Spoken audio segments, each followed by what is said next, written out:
Kun PC, and good afternoon, Executive Secretary of the Ozone Secretariat, Head of Ozone Action in UNEP, Head of Executive Office for UNESCO Bangkok, Deputy Regional Director for Asia and Pacific in UNEP, Dean of the Faculty of Engineering at Mahidol University, Press and all participants. My name is Sivakon Minitian. I'm a student of the Development and Promotion of Science and Technology Talents Project. Currently, I'm third-year student in Geology at Faculty of the Science, Chiang Mai University. I have been interested in environmental issues since I was young. I have a chance to participate in environmental activity many occasions. In 2016, I joined the project called Eco Forest Youth Camp.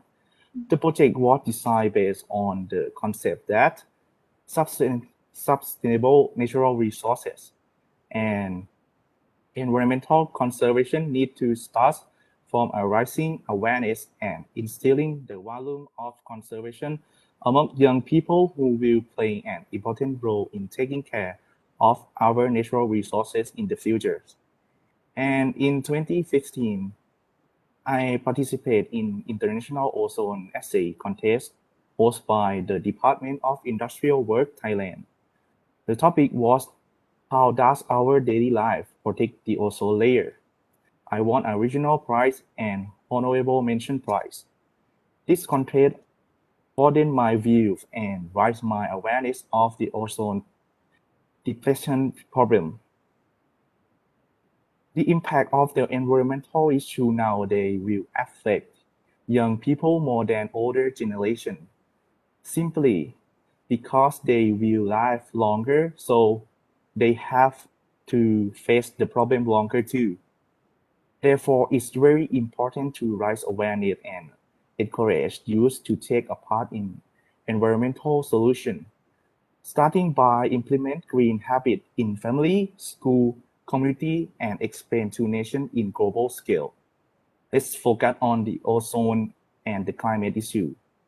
Back in the long time ago, when the Earth was just a pristine place to live, our planet has a deflector shield just like the Enterprise starship known as ozone.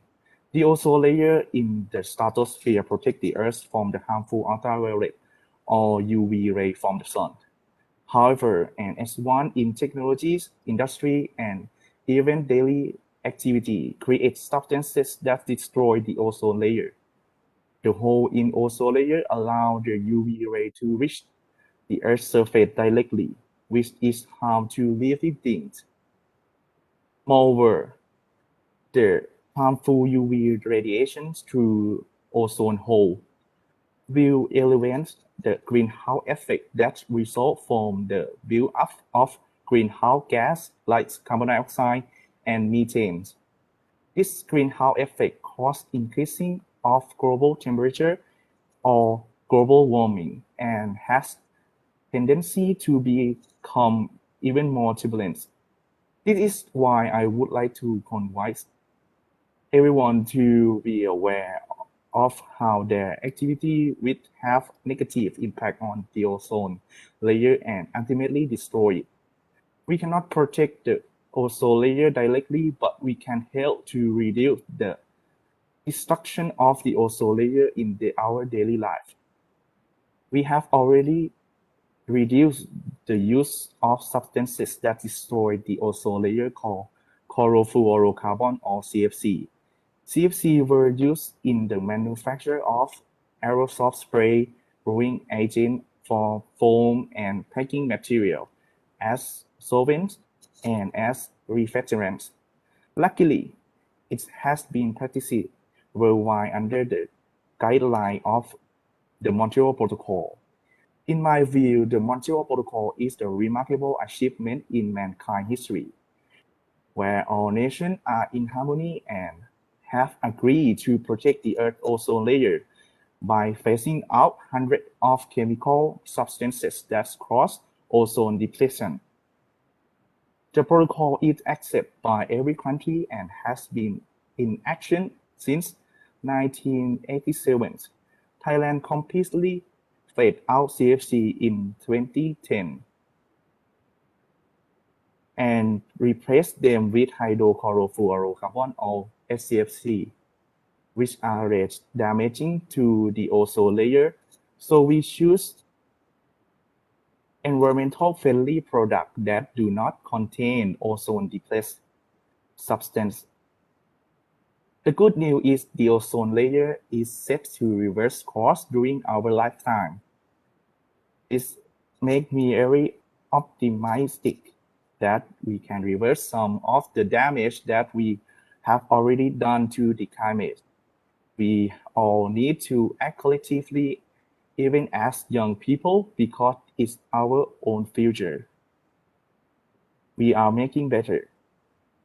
The protecting the ozone layer and climate cannot be achieved by one person, but through the cooperation of all of us, so that we can live in this world happily. Thank you very much. Thank you so much, Mr. Sivakorn, for your youth perspective. It's very refreshing to hear. And of course, like Mr. Sivakorn said, we can all work together, and together we can help reduce the damages to our ozone layer. Anybody of you listening now have any questions? We very much encourage you to drop a question through the Q&A section in the WebEx channel. Our next speaker is UNEP's National Goodwill Ambassador for Thailand, Mr. Alex Rendell.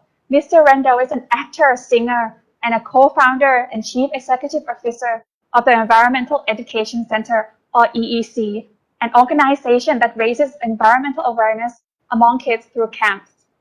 Mr. Rendell aims to foster environmental consciousness in kids and tackle the environmental crisis from the ground up.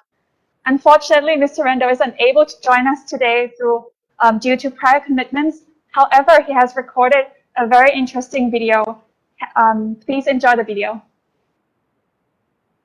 Sawadee krab. Hello everyone that is watching, and thank you for giving me this opportunity to be able to speak in such an important issue that is happening today. Activities and choices in our daily lives have a direct impact on the ozone layer and the climate. Everybody can contribute to protecting the ozone layer and climate. You may have heard about the ozone layer and the ozone hole and think that it is way up in the sky far from us and not so relevant in our daily lives. But in reality, what we do on Earth and the products that we use makes a huge impact on the protective shield around the Earth called the ozone layer. This shield protects us from the sun's harmful ultraviolet radiation that can cause skin cancer, cataracts, and of course, ecosystem damage. Protecting the ozone layer preserves life on Earth. So when you wake up in the morning and you reach for a refreshing cool drink from the refrigerator, when you sit down at the kitchen table and have a nice comfortable chair, when you feel the cool breeze of an air-conditioned space, when you go to the supermarket to pick up your favorite refrigerated and frozen foods, you are experiencing the comforts of products containing chemicals that affect the ozone layer and climate. So refrigerators and air conditioners bring so much comfort and make our everyday lives much easier. We are able to preserve and store items like foods and vaccines because of refrigeration. In our Asia-Pacific region, especially in the tropical climates, air conditioning in buildings and transportation becomes much harder and harder to live without.